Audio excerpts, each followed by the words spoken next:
Do you love to play Magic Online but have a tight budget? Check out MTGO Academy's Academy Budget Bot in the Magic Online Classifieds. All cards in stock are cheaper than one event ticket. Hey guys, we're here in a Pauper 2-man queue and we're playing mono red Goblins. It looks like we've lost the die roll here. Our opponent's mulligan to 6. We've got 2 early plays, but we're going to have to hit a land after that with these 2 Goblin matrons here. It does make this hand a little bit clunky. Since our opponent mulligan to 2, or to 6 rather, and we really need to hit a second and third land to keep these guys attacking, I think I am going to mulligan. And this hand is similar. Our opponent's gone to 5, but we can cast 4 of these 5 spells. So we are going to keep this one, and we're going to hope that our opponent mulligans into Oblivion. No, he keeps on 5 here.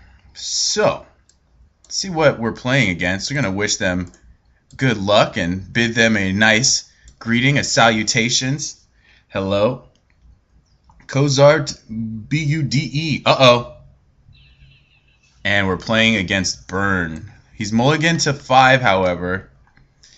We don't really have much interaction we can do with a Burn deck. I'm going to lead on Foundry Street Denizen because if we do draw a land, we have the potential to deal even more damage than this Goblin cohort. And he can always just Rift Bolt our Denizen if he so chooses, but I think his best option is going to be to try and go for the face.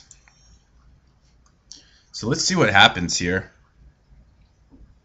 After board, we have Sylvog Lifestaff basically is our trump in this matchup, and he's probably going to have some kind of sweeper like Electrickery or Martyr of Ashes.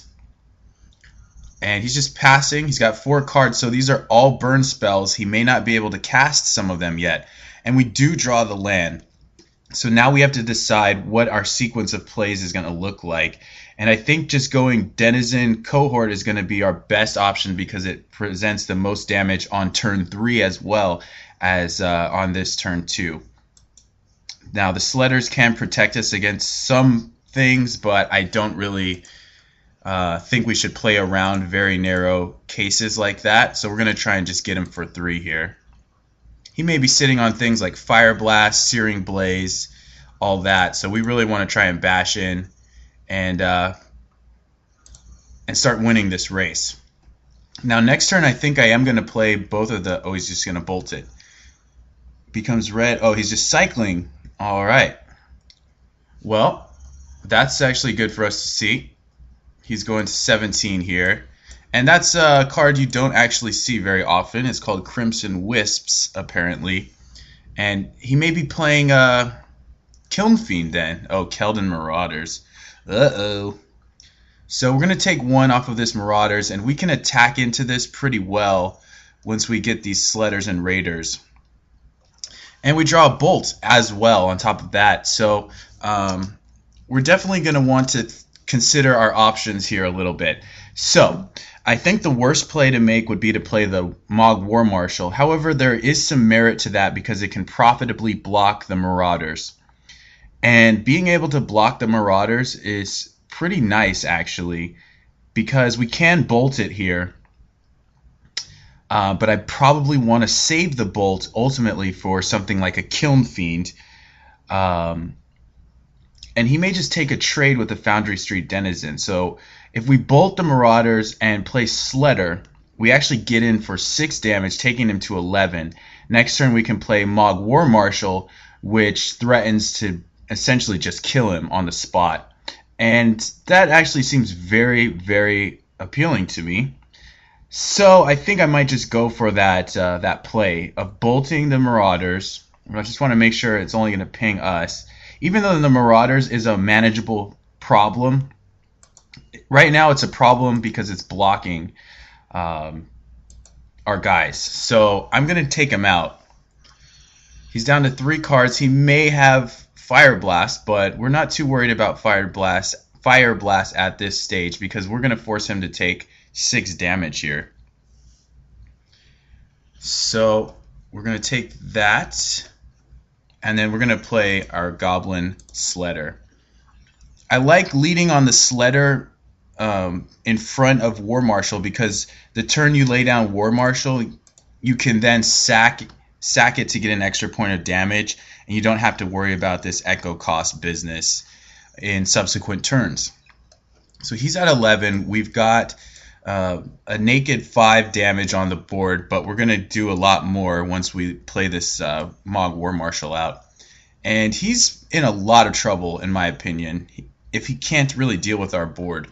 So again, we can make the same play. However, I think we want to save the bolt for his face at this point. What I mean by the same play is bolt this blocker, play our other guy, and that gets us in for 7-8 damage. Whereas we're probably getting in for a good chunk of damage this turn anyway. He's going to try and block the Denizen. We can end up just sacking the Denizen and the War Marshal to make him take 4, 6, 7, 8, and then he's dead when we untap. I think we're going to go for that. Now this is debatable here, but I think the bolt is just going to be a little better just going up top. I don't see any way we're losing from 15, so that's not really a concern. We have to decide, I mean, he's almost certainly blocking the Denizen here, so we have to decide if we just want to trade guys, if we want to keep our guy alive. I think we're actually content hitting him for 8 and trading guys.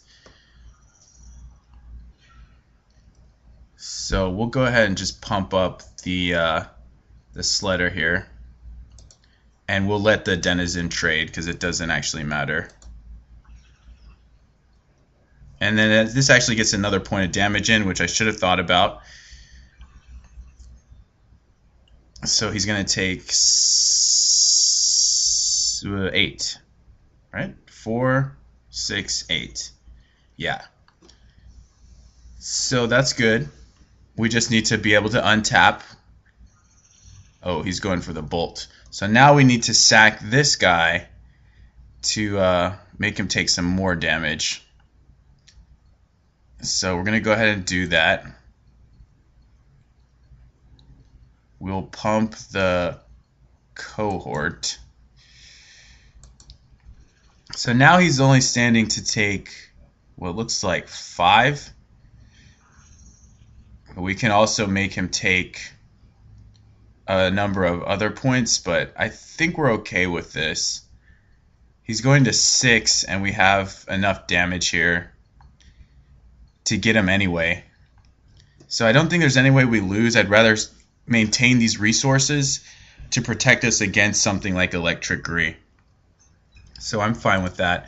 Had we tried to block the Fire Slinger or bolt the Fire Slinger, okay, he conceded. So taking game 1 on the draw. Uh-oh.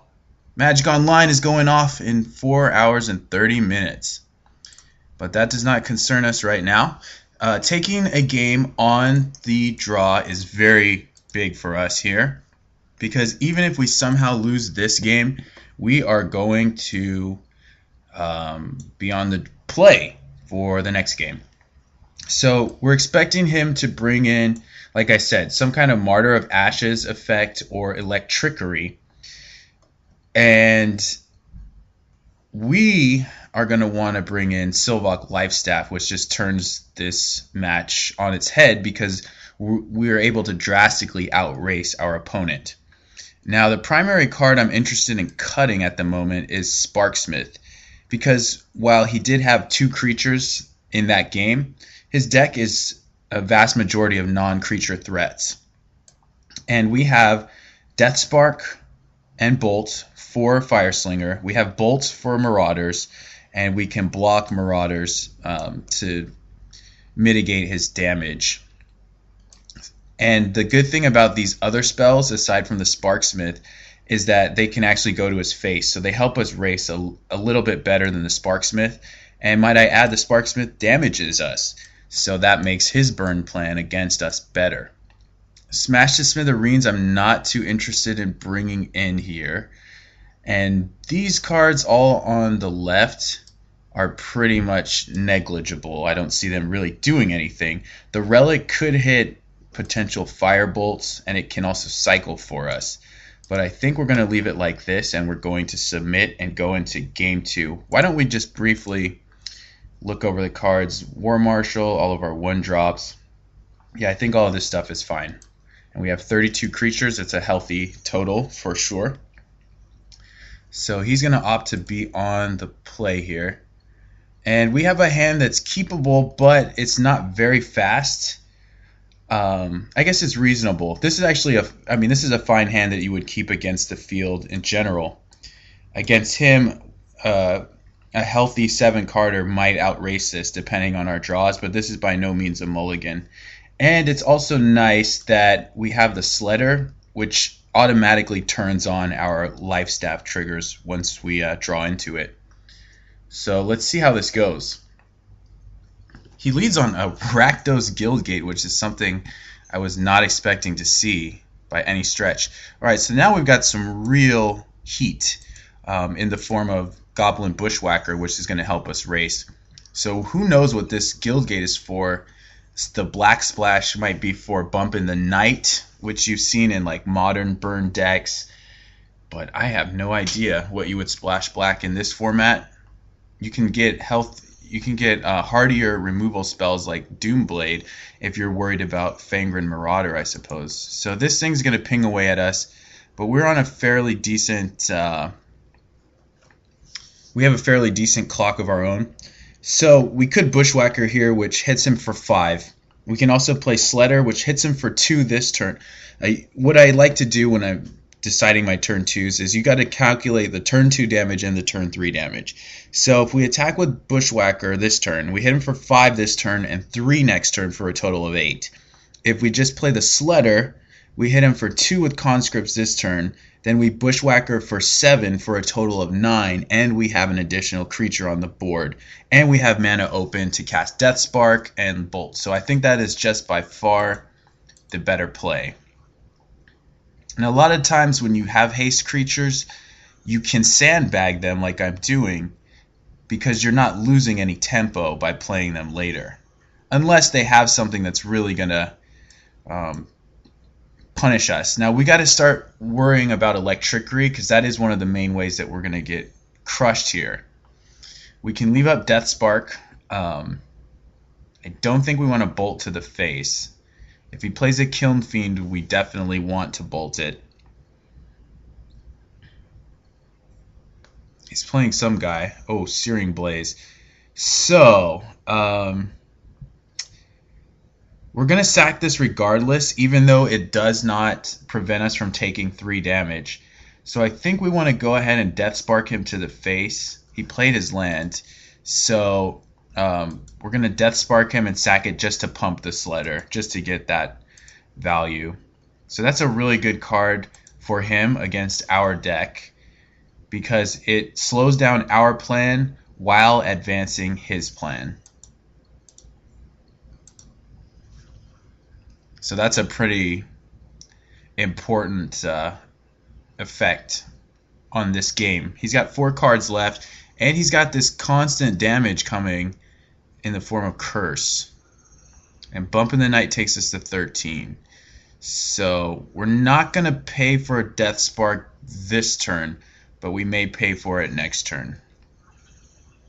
So we're virtually at 11, and we're, like I said, we're not going to pay.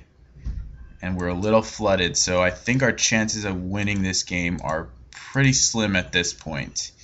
But we do have to continue to pressure and try, and if we can draw a Matron, I don't even know if that does enough. Okay, so he's at 10, basically 9 with the Death Spark coming back. If we draw a Sylvok Lifestaff, we definitely pull back into the game. And the fact that he's red-black is going to make him a bit slower here. Wow, he's playing Cascade. Demonic Dread can't block. Okay. He finds a Kiln Fiend. So I think we're going to end up destroying that because that stands to deal us a lot of damage. So And he played his land this turn, which was a Terramorphic. Correct? Yeah, so we're going to want to bolt this Kiln Fiend.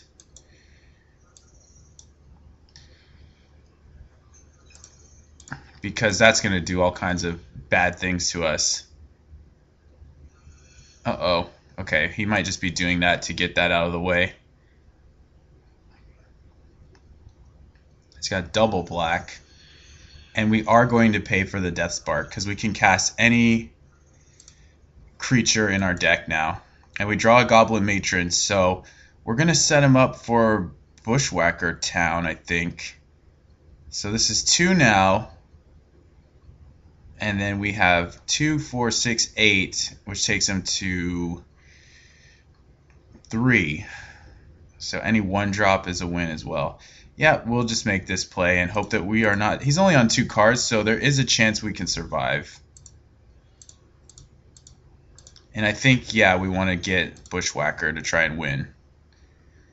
So where are you? There you are.